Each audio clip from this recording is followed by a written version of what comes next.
I'm Susan Page, Washington Bureau Chief of USA Today, and this is Capital Download.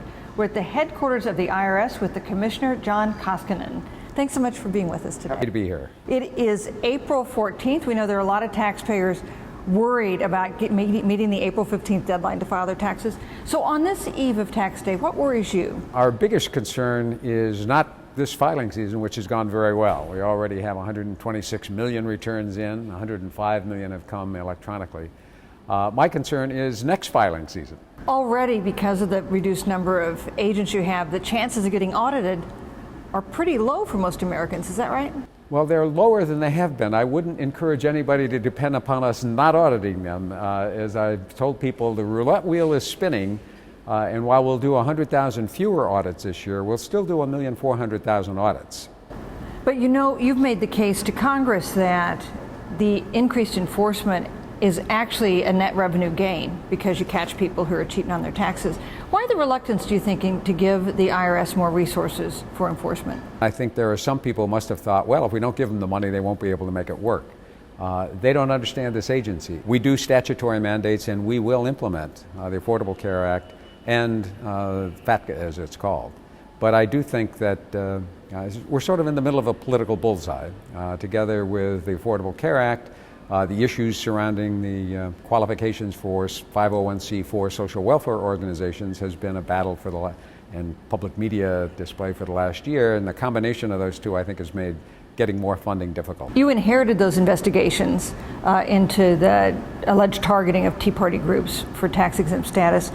And on your first day on the job, you talked to reporters and you said you thought you were on the home stretch in terms of those investigations. That is not how it feels right now. Do you still feel like you're in the home stretch? I was pleased last week when I testified before the Senate Finance Committee about tax preparers that Senator Wyden, the new chairman, indicated that they hoped in the relatively near future to complete their work and issue a report. So I have said that what we're hoping for is that one of the 6 investigative bodies issues a report.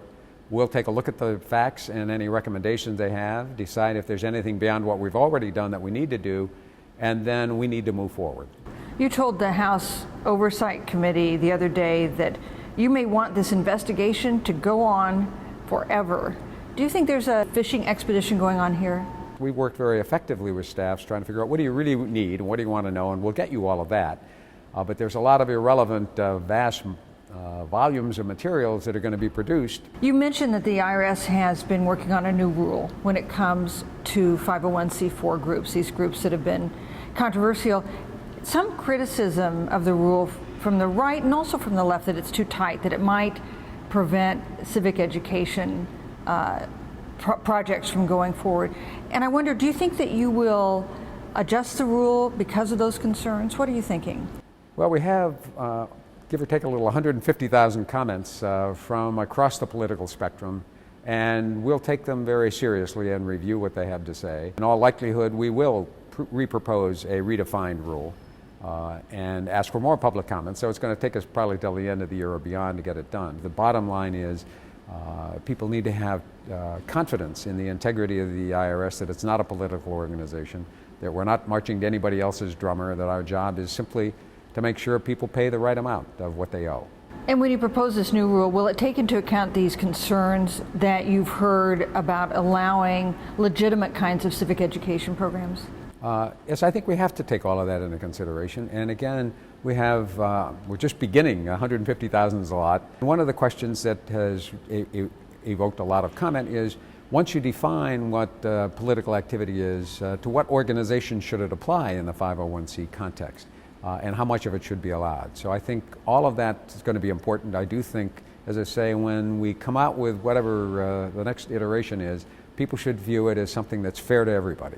You've expressed concern about customer service at the IRS. If somebody in these last 24 hours has a problem and calls your customer service line, are you confident they can get an answer, get the right answer, and get it promptly? We don't have enough people to answer the phone, so our level of service with all the people we could provide is in the low 70s right now. That, we think, is an intolerable level of taxpayer service. You worked previously on the transition on Y2K, another big problem the government tried to address. Is this easier or harder? We had to coordinate with 170 countries the entire critical infrastructure at a time where some people thought the world was going to come to an end and other people said it was all a bunch of hooey.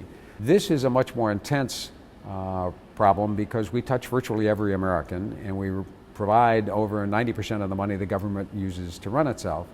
So it all comes back, the reason this is ultimately tougher is I'm very concerned that we don't have the resources to continue to do the job that people expect us to do and that we want to do. I'm concerned, and I hope the Congress will understand I'm serious about this, that if we keep going at this level with the increased responsibilities, at some point we risk crippling the agency. And that won't be good for the government and it won't be good for taxpayers. John Koskinen, thanks so much for joining us on Capital Download. Thank you.